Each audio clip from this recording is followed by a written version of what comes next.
반갑습니다. 허명 목사입니다. 세상은 옛날이나 지금이나 힘을 추구하므로 사납고 무자비하고 험악한 세상입니다. 사람들은 돈이든지 권력이든지 힘이 되는 것을 추구하며 살아갑니다. 부자나 강한 자에게는 굽히고 약한 자는 경멸하는 풍조 속에서 살아가므로 강해야 한다, 이겨야 한다, 지배해야 한다. 내가 그것을 차지해야 복을 받은 것이라고 주변 환경은 끊임없이 세뇌를 시킵니다. 그러나 주님의 가르침은 역설적이고 혁명적입니다. 주님은 나를 닮아야 한다. 온유한 자가 복이 있다. 온유한 자가 땅을 차지한다고 가르치셨습니다. 온유한 자는 복이 있나니 저희가 땅을 기업으로 받을 것이며, 온유하다는 말은 약하고 힘이 없고 우유부단하며 결단력도 없고 비굴한 것을 가리키는 것은 아닙니다. 타고난 순한 성격만도 아닙니다. 온유함은 성령의 힘에 의해서 잘 조절된 인격으로 나타나는 덕성이라고 말할 수 있습니다. 주석가는 적절할 때 분노하고 적절하지 않을 때는 분노하지 않는 것이 온유함이라고 설명합니다. 성경에는 믿음의 사람들이 온유함을 보여줍니다. 이집트 바로왕과 생명 걸고 투쟁을 하고 타락한 백성들을 보고 분노했던 모세는 아주 강한 사람입니다. 그런데 성경에는 온유하다고 말씀합니다.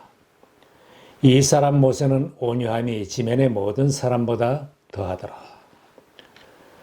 성경이 말씀하는 온유한 사람은 하나님의 인도하심에 순종함으로 하나님의 뜻대로 자신을 길들인 사람입니다. 다른 사람들에게 힘을 가지고 엄하게 대하고 다룰 수 있음에도 불구하고 인내하며 부드럽고 관대하게 대하는 것을 말합니다. 예수님은 진실로 온유하신 분입니다. 그는 상한 갈대를 꺾지 않고 꺼져가는 심지를 끄지 않을 것이다. 이사야서에 말씀하신 대로 주님은 온유하셨습니다. 예수님은 침뱉고 조롱하는 군병들이나 십자가에 못 박는 자들을 다 물리칠 수 있었지만 십자가 고난을 하나님의 뜻으로 받아들이고 괴로울 때도 입을 열지 않았습니다. 주님은 힘으로 대항하지 않으시고 하나님의 뜻을 이루시려고 몸으로 고난을 다 받으셨습니다. 주님께서 우리들에게 바라시는 것도 주님의 온유함을 담는 것입니다. 나는 마음이 온유하고 겸손하니 내 멍에를 메고 나한테 배우라 말씀하신 대로 우리들이 예수님의 제자로 살겠다고 하면 예수님의 성품을 많이 닮아가야 주님이 기뻐하실 것입니다. 우리들이 온유하신 주님을 닮아간다면 땅을 기업으로 받고 교회를 기업으로 받는 제자들이 될 것입니다. 험악한 세상에서 살아도 하나님의 경륜을 생각하며 원망하지 않고 온유함으로 대처하는 사람이 이기는 자가 됩니다. 하나님께 대하여도 온유해야 합니다. 어려움에 처했을 때 하나님이 나에게 이럴 수가 있나요? 내 형편을 몰라주시나요? 하면서 원망하는 것은 온유함이 아닙니다. 다른 사람의 잘못에 대하여도 불평하지 말아야 합니다. 다윗이 잘 묘사하고 있습니다. 악을 행하는 자들 때문에 불평하지 말며 불의를 행하는 자들을 시기하지 말지어다. 그러나 온유한 자들은 땅을 차지하며 풍성한 화평으로 즐거워하리로다. 살면서 억울한 일을 당했지만 하나님께서 자녀된 나를 어떻게 인도하시는가를 기다리면서 인내하는 사람이 온유한 사람입니다. 혹 억울한 일이 있고 지금 나를 고통스럽게 하고 힘들게 하는 사람이 있다면 예수님처럼 온유함으로 대처하면 땅을 기업으로 받는 승리를 체험하게 됩니다. 하나님의 말씀을 받는 태도가 온유해야 합니다. 야고보서에 말씀합니다. 누구든지 듣기는 빨리 하고 노하기는 더디하십시오. 더러움과 넘치는 악을 모두 버리고 온유한 마음으로 여러분 속에 심어주신 말씀을 받아들여야 합니다. 그 말씀에는 여러분의 영혼을 구원할 능력이 있습니다. 하나님께서 나에게 말씀을 주시면 속히 듣고 온유함으로 받으라는 말씀입니다. 사울 왕이 불순종하고 범죄했을 때 선지자 사무엘이 책망했습니다. 회개를 재촉할 때 사울은 회개하지 않았고 하나님의 말씀을 무시했습니다.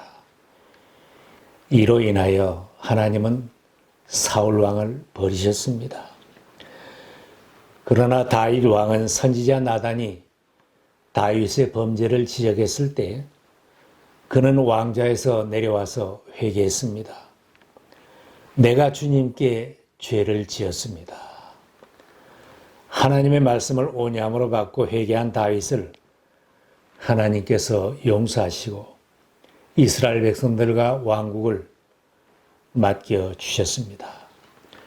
우리는 영혼을 구원하여 소생시키는 하나님의 말씀을 온유함으로 받아야 합니다.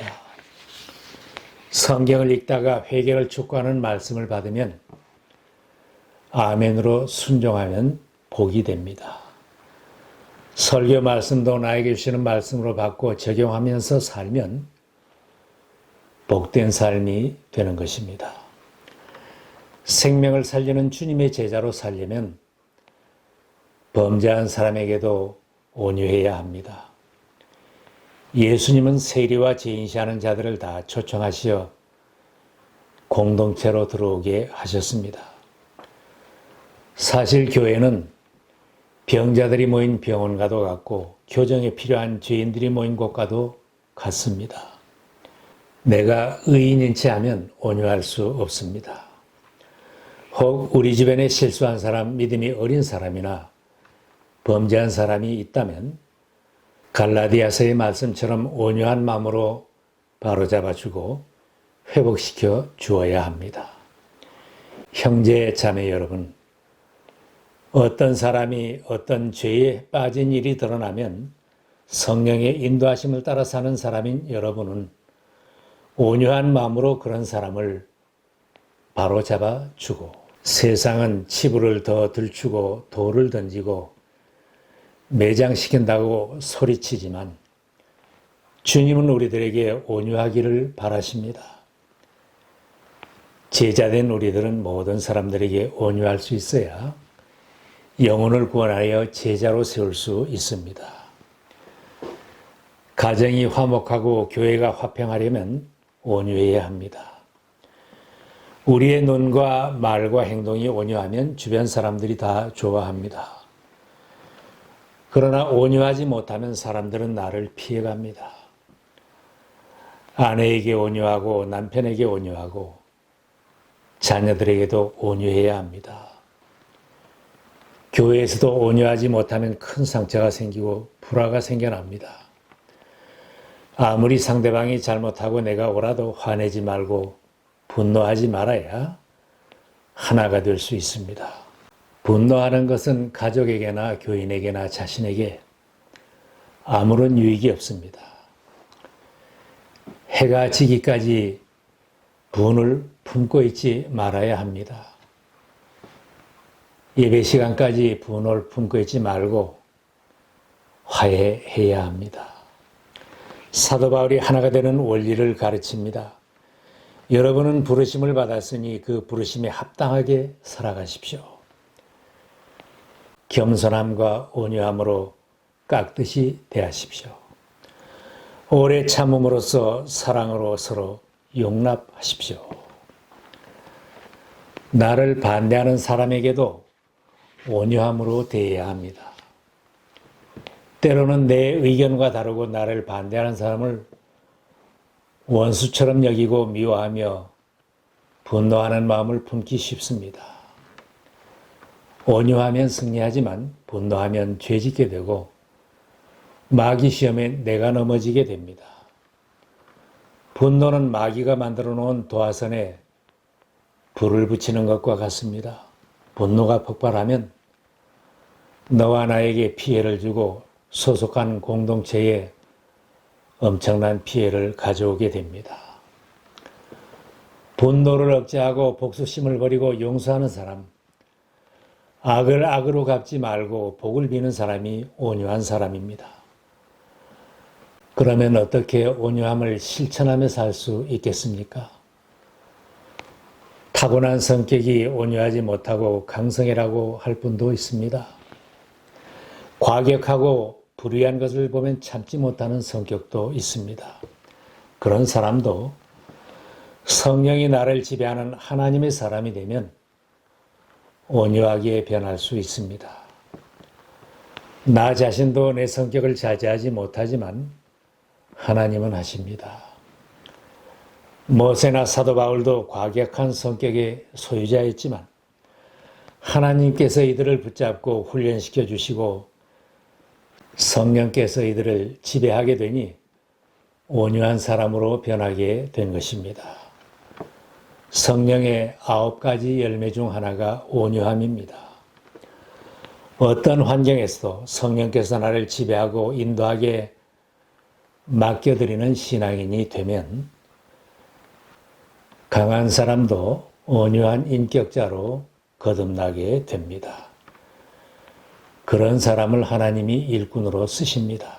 하나님의 사람이 된 후에 모세가 출애굽한 백성들을 인도할 때 광야에서 수많은 불평꾼들이 있었지만 그들에게 인내하며 온유했습니다. 사도 바울도 고린도 교회의 그 많은 불평하는 자들을 다 참아내는 온유함을 보였습니다. 주님은 온유한 자를 통하여 자기의 영광을 나타내시기를 기뻐하시는 분입니다. 장차 주님이 재림하실 때에는 온유한 주님의 제자들, 이기는 자들에게 상급이 주어질 것입니다. 우리가 참고 견디면 우리도 또한 그분과 함께 다스릴 것이요. 천국을 기업으로 받고 주님과 함께 세상을 통치할 하나님의 사람들은 온유한 사람들입니다. 모두가 온유하고 겸손하신 예수님을 닮아가는 온유한 제자들로 복된 삶을 사시기를 기원합니다.